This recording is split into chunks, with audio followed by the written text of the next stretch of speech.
Shalom, renungan malam kita pada malam hari ini berjudul Karunia yang Utama, ditulis oleh Dr. Kathleen Liwijaya Kuntaraf dan Pendeta Dr. Jonathan Kuntaraf. Ayat intinya berbunyi, jadi berusahalah untuk memperoleh karunia-karunia yang paling utama, dan aku menunjukkan kepadamu jalan yang lebih utama lagi. 1 Korintus 12 ayat 31.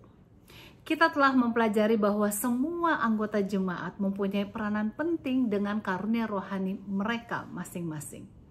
Hal yang sangat penting untuk disadari ialah bahwa akan tidak ada manfaatnya bila mana itu hanya sekedar karunia saja.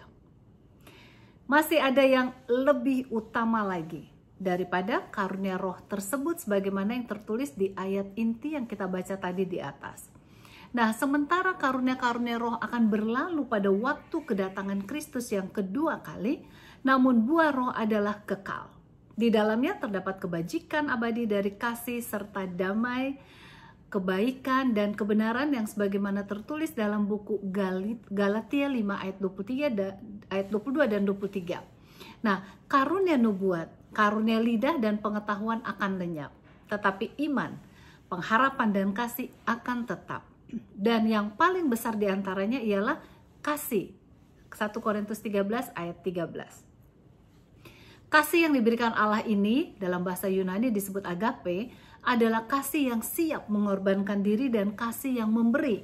Kita bisa lihat dalam 1 Korintus 13 ayat 4 sampai dengan 8. Inilah bentuk kasih yang lebih tinggi yang mengakui sesuatu nilai dari diri seseorang atau objek yang dikasihi. Suatu kasih yang berdasarkan prinsip, bukan berdasarkan emosi. Suatu kasih yang bertumbuh karena rasa hormat terhadap nilai-nilai yang dikagumi dari objek itu. Karunia roh tanpa kasih hanya mengakibatkan kekacauan dan perpecahan di dalam jemaat.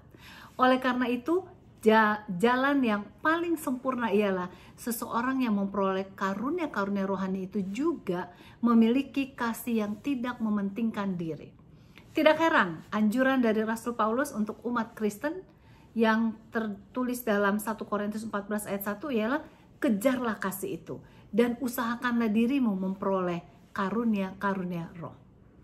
Kiranya inilah yang menjadi pengalaman kita masing-masing agar dapat dikuasai oleh kasih Yesus sehingga dapat memantulkan kasihnya di mana saja kita berada dan menjadi berkat bagi sesama melalui semua karunia rohani kita.